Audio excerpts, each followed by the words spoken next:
Hi, hello, how are you everyone?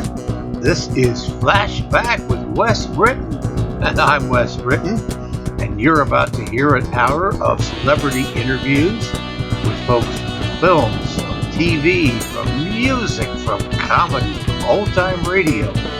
We touch a lot of bases with entertainers from the past, present, and future, and we're going to be telling you all kinds of stories with a lot of world experience and wisdom and all of the things that we know well in this generation.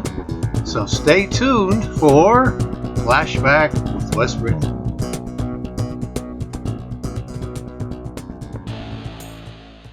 Well, hi everybody. Welcome to yet another deep dive into the world of science fiction with an actor named Doug Jones, who was Saru in Star Trek Discovery. He was in Pan's Labyrinth. He was in The Shape of Water and Hellboy and Hocus Pocus. And, well, you'll find out a lot more about all these projects here in a few minutes. Hi, this is Doug Jones. You might know me as Saru from Star Trek Discovery or the Baron from What We Do in the Shadows. But you are right now listening to Flashback with Wes Britton.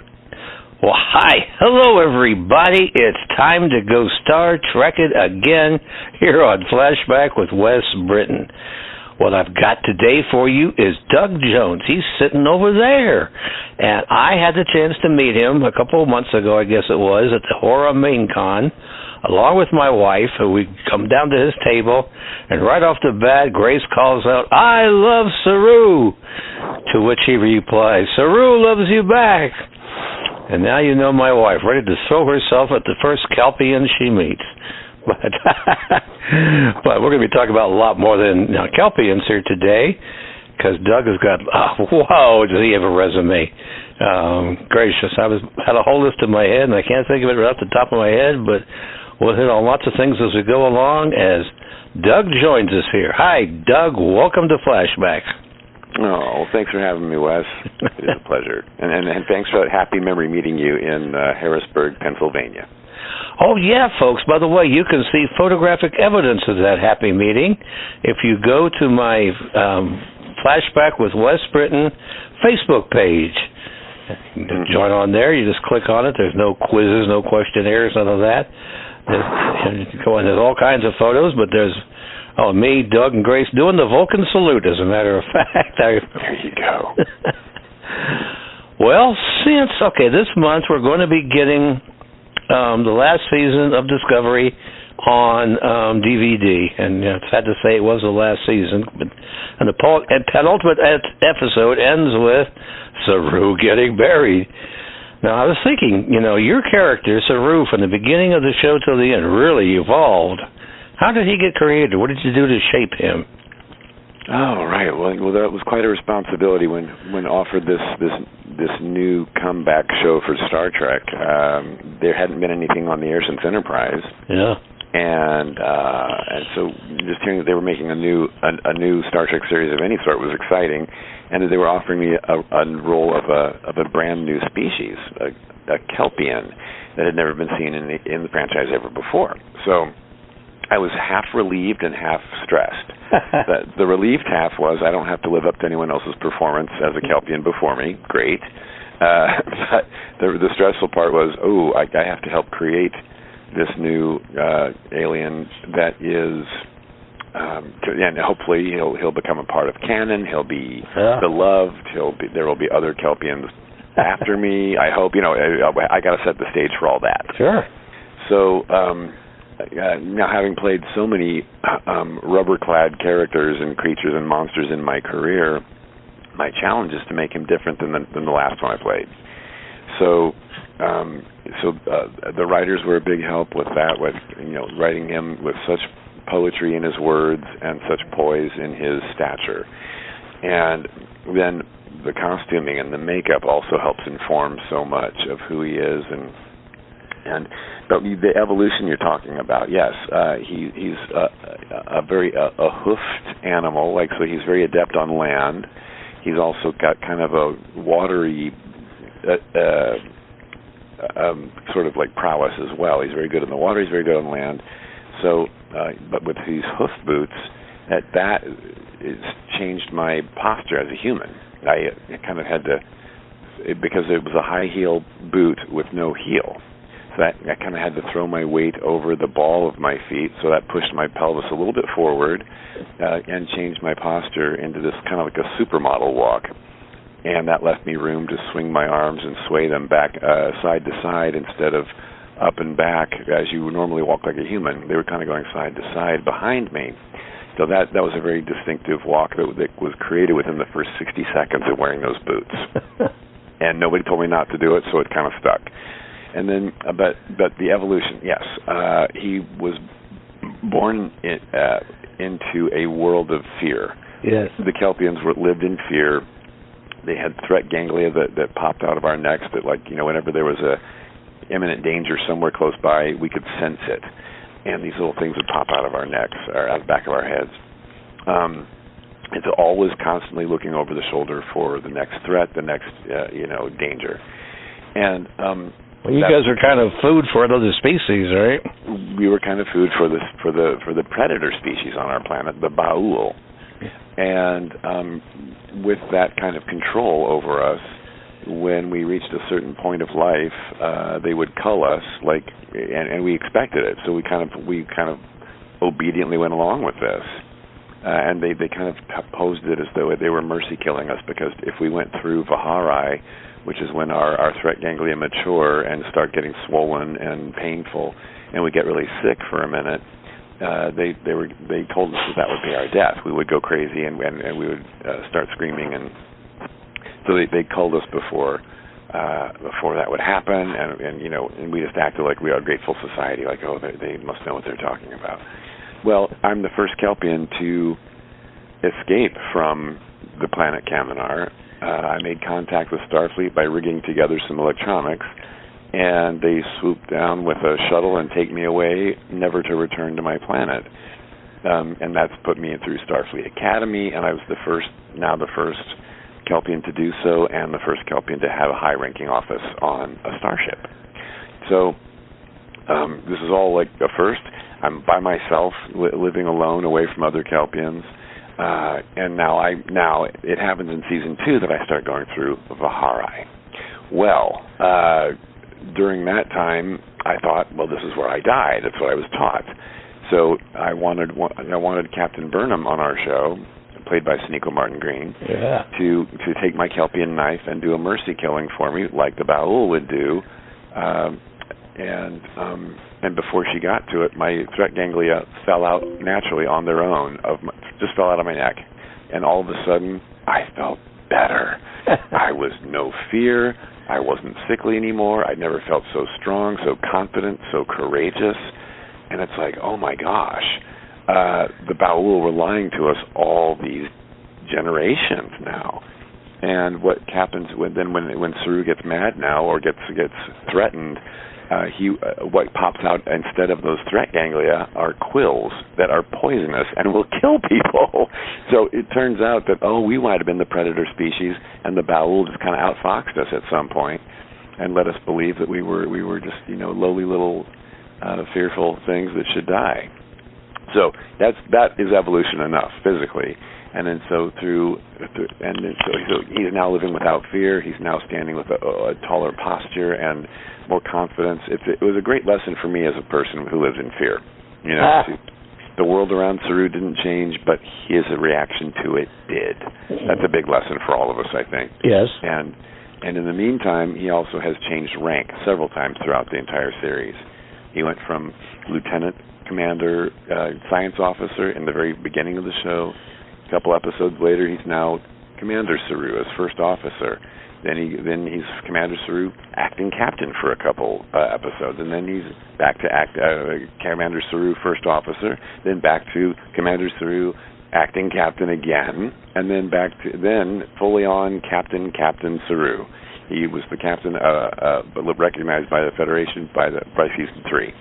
Then he comes back in season 4 as a first officer again, but still with captain status. And then in season 5, he gets a promotion, and now he's an ambassador in the Federation for smaller planets to be a liaison between the Federation and smaller planets, like the one he came from. So he's got a real heart for that. And not only that, he also discovered love for the first time. I was about to say, we could talk about your relationships. Like the last episode, you get married. Mm-hmm. As you mentioned, yes. So he meets a lovely Vulcan lady who's the president of what used to be the Vulcan planet. It's now called Navarre in the future, and they neither one of them seem like they've ever been in love before. They both have such a strong sense of duty, and they've just kind of grown up in that. And what's the next task? What's the next thing I'm responsible for? And now they find each other, and it's like little hearts go pitter patter. So it took us 2 seasons to get married, and one full season to even hold hands, which was quite a lovely and dignified courtship. It felt like a British frock drama, watching the two of them together. We're just like hinting that they might like each other, and then being embarrassed about it, and not sure of themselves. It was really quite charming to watch. Yeah. And for that to culminate in a marriage where they can live happily ever after, and Saru can be professionally happily ever after now too, in a position where they're both now diplomats. This is perfect. Just perfect. Yeah, that's a pretty quick summation of everything that happened. Along the way, you got to go back to your home planet and set things right?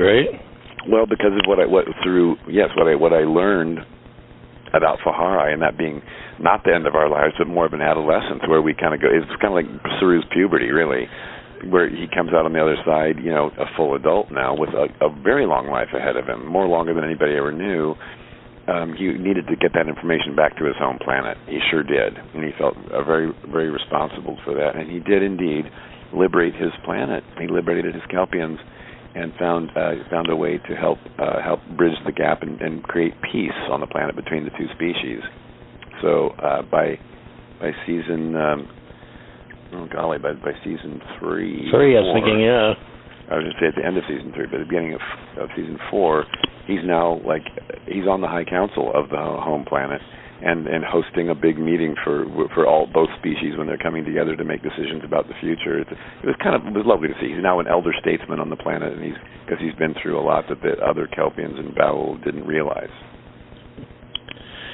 I was going to say, that's going to be one of your highlights. That's going to become my next question. Out of all the moments that you had on this series, which would you pick out as your personal favorites, your highlights from the show? Oh, golly. Quite a few, I'm guessing. That was one of them. Sure. Having season 4 open with him addressing the High Council, boy, he's come a long way. But also that transition and back in season 2 was a highlight for me for the entire series. That one episode where he's going through Bahari, and we also had a threat coming at us. Our ship was being taken over by something that they got into our computer system and changed the language translator, so everyone's speaking different languages throughout the whole show. And Saru speaks 94 languages fluently, so he was the only one who could decipher what was happening on the ship. But he was doing it while he was sick and trying to get through this Fahari. And it had a couple of very emotional scenes with Sonequa Martin Green. Which I loved those scenes so much. That brother-sister relationship that had been developing between us really came to an emotional head in those scenes. One is where I asked her, if when other Kelpians come after me, would you please give them this diary that I've been keeping, of my journey, so the Kelpians can know, have a legacy of what can be. And I think that's something that we can all relate to as humans. When we leave this earth, what will be left behind as our legacy? What are we leaving behind for anybody? And will we be remembered, and will we make a difference? That was just a great emotional piece for me to play. And then also, like I said, the realization that I'm not going to die. I'm actually going to live more. And again, the world around me hasn't changed, but my reaction to it has, and therefore I can handle the day with much more confidence now.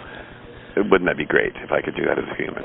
And then I think in season 5, the beginning of season 5, when Saru and Tarina's relationship has gotten to a point where he's making a professional decision, and part of that decision is, can I be closer to her on a more daily basis? And she's saying, don't make your decisions based on me. And he's saying, you know what? After an experience I had today watching this planet, we helped save some planet from destruction, and watching the people fearful and running for their lives, Saru said, if I was in that moment, the first person I would think of would be you. So, yeah, I'm making this decision based on us. Come on now. So that was a lovely moment. And then she took that moment to then propose to him, marriage. Yeah. And Saru's and she did it in such a Vulcan way with no expression on her face. So he had to kind of like surmise, oh dear, I think his line was, Tarina, are you asking me to marry you? So he wasn't quite sure because of her delivery was so dry. It was great. It was really great. A crowd pleaser. Well, yeah, there's a lot in that series to please the crowds. Yeah. Looking back over it, what would you say is kind of the legacy of the series as a whole? How does it fit into the entire Star Trek canon?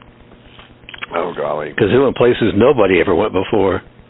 We did indeed. We actually broke through the edge of the galaxy and dealt with a huge species called the 10C. And in our final season, we were looking for creation, like trying to find the progenitors, like where do we come from? Our series asked a lot of like questions about humanity that were played in a science fiction setting, But I think the overall thing that I hope our series leaves is hope for the future, that we can live in peace together, all of us, in the future. And we need that now more than ever with all of the arguments that are happening out there in the world and the families, breaking up over politics, which I think is ridiculous, and just people setting buildings on fire because they don't agree with something that happened, or there's so much violence and angst and disagreement out there. I would love to see a world where we can get past that and intellectually find peaceful solutions. Fulfill Gene Roddenberry's original vision. That was it, exactly. I think Gene would be happy to hear that's what we've done. Do you have any idea what's happening next for Star Trek? Because as far as I know, we don't have anything in the pipeline, do we? Yes, the franchise does, yeah. I think that Strange New Worlds is continuing. Good, I miss that. I like Strange New Worlds. You'll get a new season of them, and then a new series is in development and about to start shooting soon, and that is called Starfleet Academy. Oh, I've heard about that for years. There you go. Starfleet Academy is actually going into production this year. So, and it will, I believe, and they've got some heavy hitter actors in it too. They've announced, and I'm not sure if they're all series regulars or if they're going to be some guest starring or what, but Robert Picardo will be coming back from Voyager. He was the hologram doctor, yes. If you remember. And Mary Wiseman from our show is going to be making a guest appearance because Mary Wiseman, who played Tilly on our show, yes, and she left the ship to become an instructor at Starfleet Academy. So of course the show Starfleet Academy will have her guest star at least. Uh-huh. And then we have, I believe, if I'm not mistaken, Holly Hunter and Paul Giamatti have signed on. I don't know how big their roles are, but they're both Oscar-nominated or winning actors, right? So that's really a big deal. What was it like to have Jonathan Frakes as an occasional director on the show? Well, Frakes being a former star of Star Trek Next Generation, he's an actor who understood what we were going through. So as a director, he really got us. He was a great actor's director, but he also knew every department really well, and he was light and funny, and when he came on our set, when you're doing such heavy material, there's some imminent danger that we're all going to die if we don't fix something fast. That seems to be like the ongoing, episodic issue. Well, when Frakes comes in and you're laughing and singing Broadway songs between takes and I don't know, and doing practical jokey things and he's so understanding when he needs to give you an acting adjustment, and he does it very subtly and quietly with just you. He's so respectful and so funny, and somebody you really love to hang out with. he and I, I actually met him. He directed an episode that I was in of Falling Skies many years before. Oh, many years, yeah. And so that's where I actually first met him. So re-meeting him again, and he remembers everybody. He's best friend. He doesn't know anybody that's not a friend. When he meets you, you're best friends. So after he directed a first couple of seasons of Star Trek Discovery, we were doing a convention together in Dublin, Ireland. And he came over to my table at that convention and said, "Hey, what are you doing for dinner tonight?" And I said, "Oh, I've got no plans." "Well, let's go somewhere." Okay, so just the two of us got in a taxi and went off to some, Michelin star restaurant and had a wonderful, lovely evening, just chatting and laughing and talking about people we knew in common. And he is just that's true of any great director I've worked for before. Like the big ones, like a Guillermo del Toro, and which I've done 6 movies with. There's a running theme of brilliant, genius, artistic, but also someone funny, good humor that you would hang out with in college and play euchre with. Well, that made me wonder. Everybody always talks about who's on the screen. Going behind the scenes, who would you point to as being major shapers of Discovery? Well, our big boss for over all the Star Trek franchises right now is Alex Kurtzman. Yeah. And he's got his own producing, directing background with feature films and a lot of television now. So he's the captain of the ship basically. But then the showrunners. Then he had a co-showrunner for Star Trek Discovery, Michelle Paradise. She was more hands-on with our particular series. Wait, she kind of came into the game a little bit after a couple seasons, right? She was our 4th, I think, if I remember correctly. Our first showrunner was Brian Fuller. That's why I got into the show, because he came looking for me to cast me originally. And 2 weeks after I was cast, he was no longer the showrunner, and replaced pretty quickly. So then we had co-showrunners. I'm going to say Gretchen and Aaron were their first names, and they took us into partially through season 1 and 2, and then they were replaced with. Then Alex Kurtzman took over the job just for a while until Michelle Paradise came in, and she finished out the series for us. But she was fantastic, very, very smart storyteller. And when you have a writer's room full of brilliant minds, a couple of them PhDs in sciences, right? You've got all kinds of ideas being tossed around, and so we were in very, very good hands. I get the impression that in the scripts there was a lot of emphasis on science and science reality that was brought into the stories, right? Well, yeah. When you're dealing with from between season 2 and 3, we time jumped. Starship Discovery went 1,000 years into the future. It's like a whole new series. Right, and there's been a science discussion over time travel for millenniums, but can it be done? Of course, I think just in reality, just like practically thinking, no, of course it can't be done. But we have physicists who try to figure out what the possibilities could be, and then they put it on film, and it's like, I bought that explanation. Sure, I did. That happens a lot. Well, by the way, folks, if you didn't know, the whole series is the last season of it is going to be on DVD, I guess, any old day now. Yes, it's already aired on Paramount, and it still lives on Paramount Plus in its entirety, along with all the Star Trek franchise movies and series are all living on Paramount Plus. Star Trek Discovery, our season 5 has now completed, so it's all there on Paramount Plus. But if you are a physical media collector, and I am myself, me too. I love to own it on my own shelf.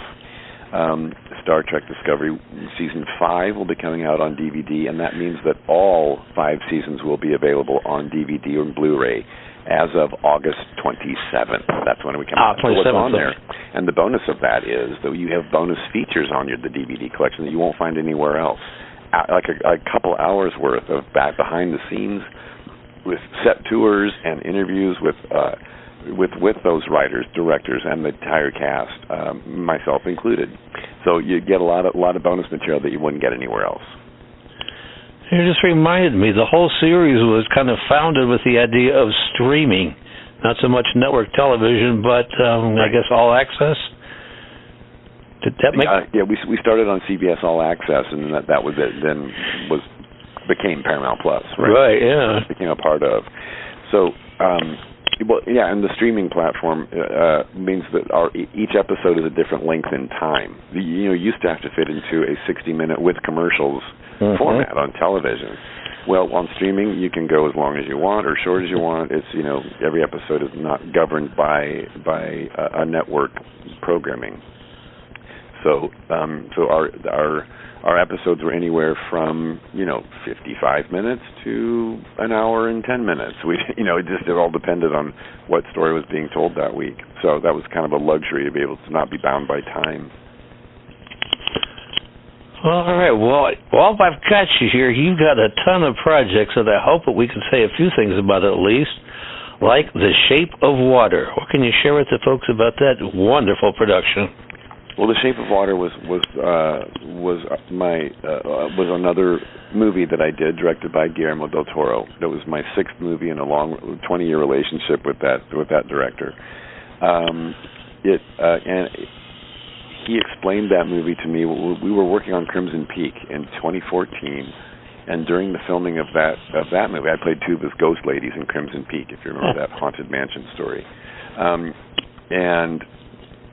During a lunch break one day, he pitched the idea of The Shape of Water to me, and he wanted me to play the lead fish monster in it. And he emphasized, "Dougie, you're going to be the leading romantic man of this movie." I'm like, "What, in a fish suit?" But and I'm thinking to myself, only Del Toro could pull this off and make it work, and he sure did. He sure did. Once he told the story to me verbally, he didn't have a script written yet, so he just kind of verbally told me, here's the basic plot of a cleaning lady that works in a government test facility, and they've captured this animal man hybrid in the Amazon of South America, and now they've brought him into the U.S. and the government's keeping him a secret because they want to use whatever he is. He can breathe on land or in water. Ooh, how can we use that in space travel? How can we beat the Russians? Something. It was a very convoluted plot line with it. Meanwhile, this cleaning lady who just comes in and meets the monster in his tank, they end up falling in love with each other, and she kidnaps him and gets him out of there before they kill him. And keeps him in her bathtub in her apartment. So it seems like a preposterous story, but it really plays. And as because of the 2 lead actors, I think. Well, Sally Hawkins is a magical unicorn to work with. I will give you that for sure. And when he was explaining the story to me, I said to him, "This is going to be your next trip to the Oscars." And 13 nominations and 4 wins later, including Best Director and Best Picture, I was right. So I'm very, very proud of The Shape of Water. It's so hard to see originality in modern movies, and boy, that one sure took it away. It did. And when you're talking about the Academy Awards, you don't see movies with monsters on the cover winning those awards. And so the fact that we did have a movie with a monster on the cover, and I was that monster, it gave me a real sense of pride, for sure. I would think. Well, that's true. You've kind of had a career where you're wearing a lot of prosthetics, and you're kind of known as a mime and a contortionist and all of that. On Hellboy and Hocus Pocus, and goodness gracious. Pick out your favorites. What were your favorite roles over the years? Oh, favorites are really hard to pick because I figured 38 years of acting and hundreds of credits. It's like I don't know. I don't want to discredit any of my roles by picking picking a favorite child, Yeah. But like the ones that seem to land with audiences, the ones that seem to be best known for, have become favorites just because of the afterlife they've had as well as the role and satisfying me as an actor. So that would include Hocus Pocus 1 and 2, where I got to play Billy Butcherson, the goofy zombie, and that has become a Halloween classic that people have grown up with and have nostalgic memories of. Yeah. What a great thing! That's like being a part of the Wizard of Oz for my generation. You know,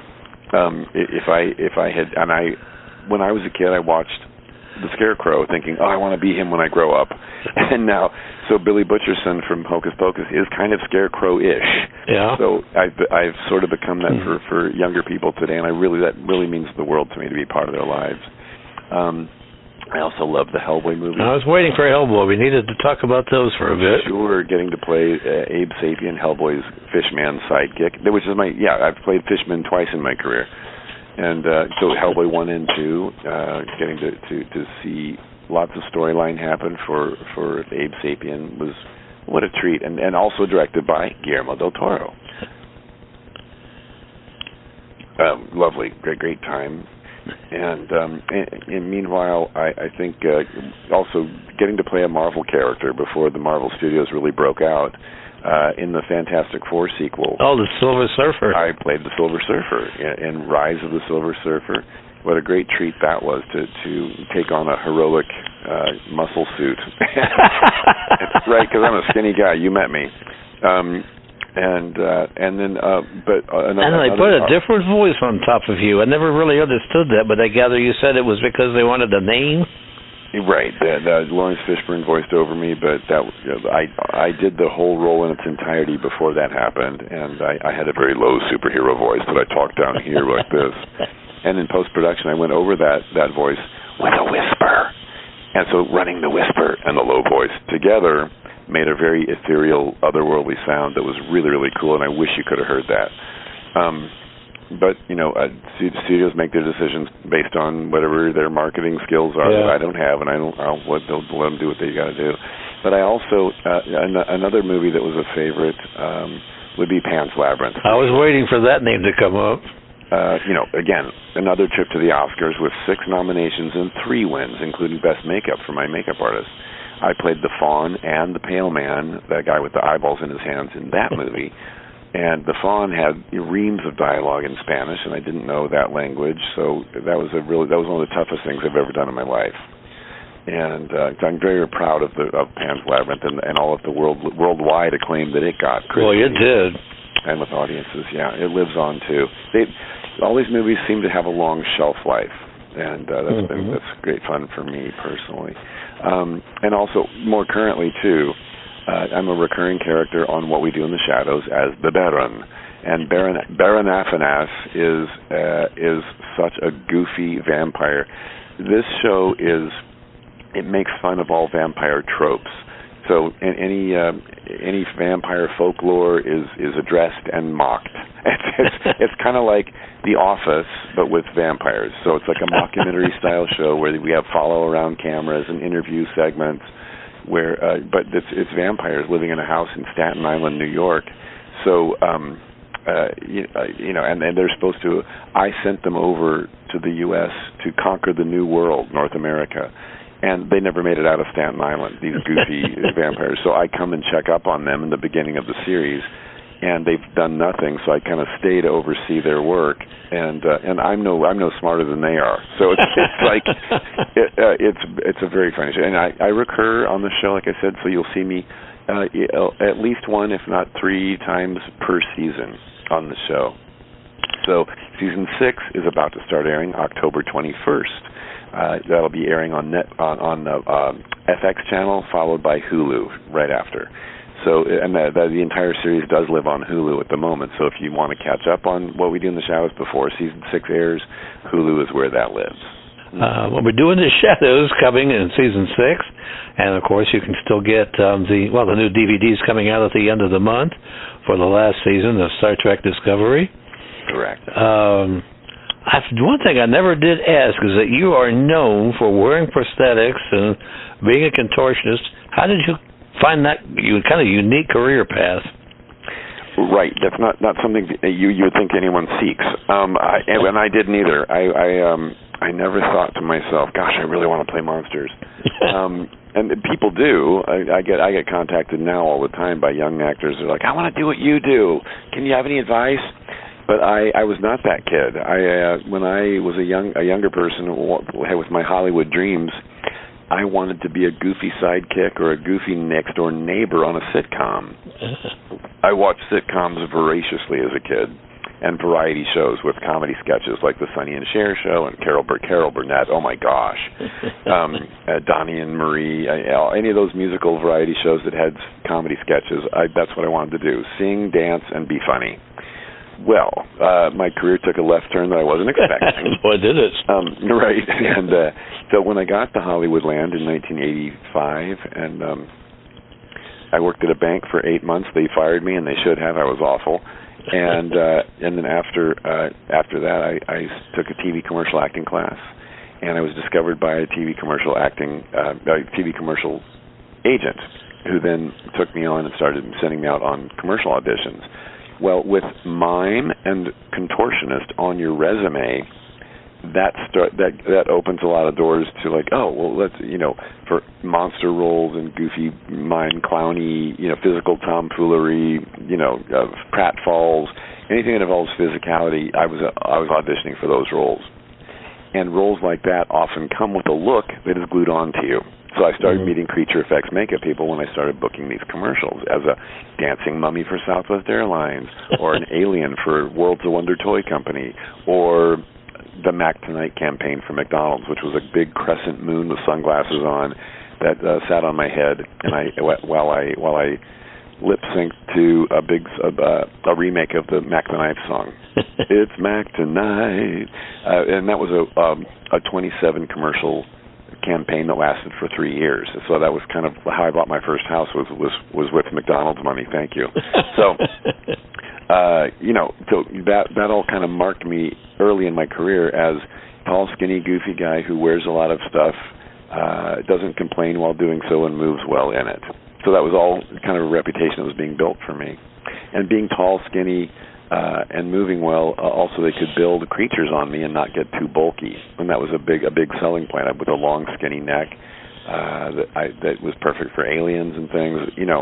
That just kind of like creature effects people would look at me and go, "Oh, that's beautiful," and I never felt beautiful before. So I'm very grateful to the creature effects community for making me feel pretty. Are there any characters that you would like to be able to play, or kind of dreaming that, hey, I'd like to be so-and-so or do so-and-so? When it comes to monsters and creatures, my bucket list is all checked off there. I can believe it. Including one final classic vampire that I really wanted to play. I wanted to go back in time and play Nosferatu. Oh. From that classic silent film. Oh, my, yes. In the 1922 silent film. Well, sure enough, got to do that. I did a remake of that classic silent film, but with dialogue and sound, and it was also we knew actors. Was that The Cabinet of Dr. Caligari? The Cabinet of Dr. Caligari, different movie. Different movie. Okay, but that's the same director. Yes, David Lee Fisher directed me in The Cabinet of Dr. Caligari, where we took a silent film from 1919. And that's why I messed it up. That was also a talkie with sound, but scene for scene the same as the exact silent film. And both movies, The Cabinet of Dr. Caligari and this Nosferatu, A Symphony of Horror, it's called, we had new actors in it with written dialogue and sound and musical scores, and then but scene for scene the same as the original silent films, and every frame of the movie has a green screen element to it, whether it's a full green screen backdrop or just a window with a green behind it, something. And what that green was filled in with was the original film backdrops. Mm. So for every scene that we were in had something from that scene from the original movie in it.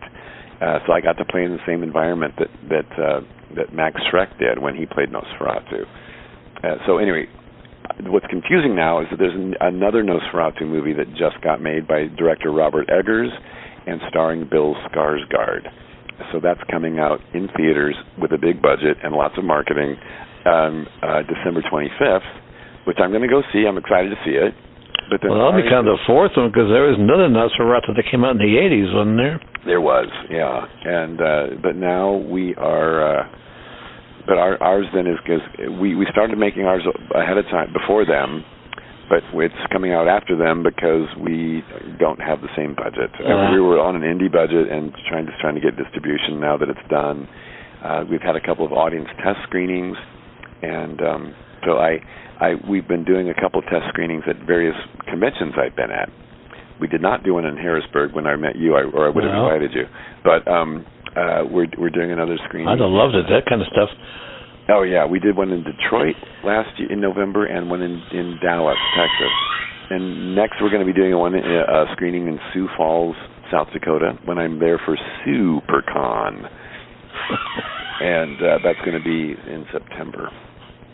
So, yeah, but by the way, just in case anyone's listening, I'm going to be doing quite a few convention appearances this fall between the end of August all the way through the end of November. I've got several dates, and I'm going to be putting a post up on my social media soon with all those dates listed on it, so you can have a heads up on if I'm coming close to your city. But I'm going to be doing, I'm doing dates in Tucson, Arizona, and oh golly, there's a ton of them coming. I'm doing Tucson, Portland, Oregon, Nashville, Tennessee, Sioux Falls, South Dakota, Killeen, Texas, Orlando, Florida, Secaucus, New Jersey, Dallas, Texas, and Savannah, Georgia, all throughout the rest of the year. So if I'm anywhere close to you, come on out and check my social medias. Keep tabs on there to see what I'm announcing next, like to come see me. Well, plus you got a website, DougJones.com, right? No, I do not. I thought you have a website. Used to have a website called ActorDougJones.com, and before that was one called TheDougJonesExperience.com, and those are both gone now. And that's okay. I found myself not really needing a website just because the social media kind of took over all the time. Took over, yeah. Yeah. Well, some strange thought occurs to me. If you did a shot-for-shot of two silent movies, wouldn't they be kind of on the short side? Because those silents are never really that long. Right, they're in the 70-minute range. Right, so between 70 and 80 minutes. So what makes it fun at that short length is that you can watch. It makes for a great double feature. Watch the original silent film and then watch ours right after, with dialogue and sound that will help. The thing is about when you add dialogue to silent films, you're clearing up a lot of the story. I mean, we stuck to the exact same story that you saw silently, but it's more fleshed out and a little bit more explained with actual verbal dialogue. Well, that sounds like something for me to check out because I haven't seen either one of them. I've heard of them, but not seen them. The Cabinet of Dr. Caligari, both the old one from 1919 and ours from 2005, are both on the YouTube. Naturally. And Nosferatu, the original 1922 film, also available on YouTube. That one I've seen. Right, and then ours, I'll let you know when ours is coming. I have no idea when ours is going to be released finally to the public, but I hope it's soon. I don't want to look like a copycat once this big one comes out.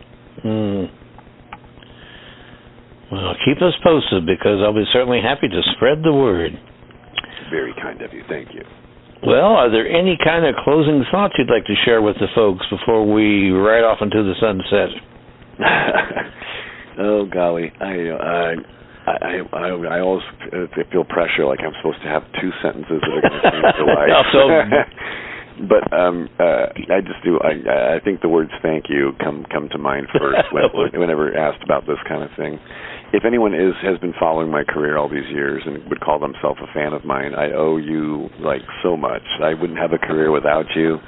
And because you can make art all day long, and if there's not an audience to appreciate it, then it just falls silently by itself. So having an audience and what I love about these convention appearances that I do is that I get to meet you one-on-one and hear what I've done on film making a difference in your life somehow over the years. Whether I hear so many stories about people, I'll have a nice young couple standing in front of me with a baby in their hand saying, "Our first date was one of your movies." Right? I love that. I love those stories. Oh, yeah. Or the more sentimental ones, like, my dad and I used to watch this movie or that series together. He's passed away now, but every time I see that movie or that series, I think of him, and you're part of that memory for me, so thank you so much, right?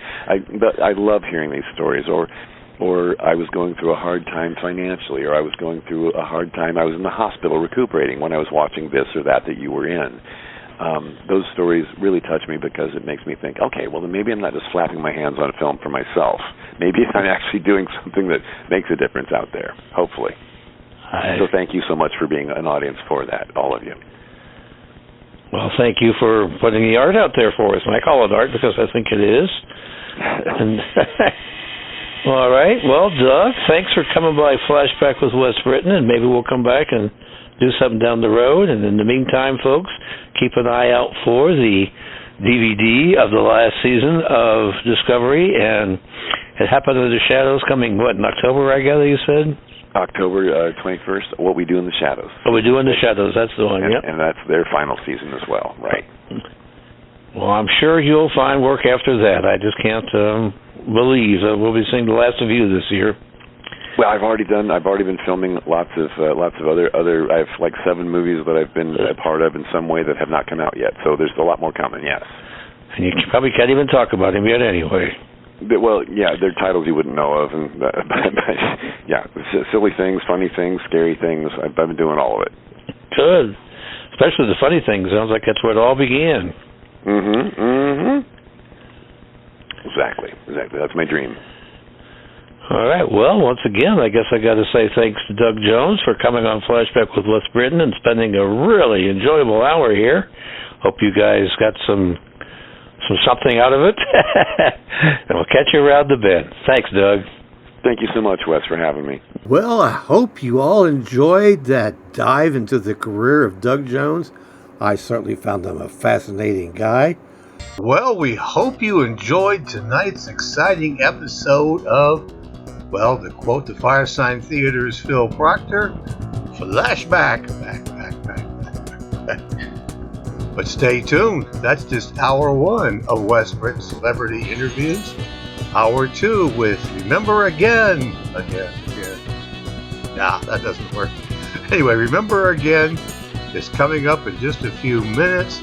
So stay tuned, and hour 2 is going to launch shortly.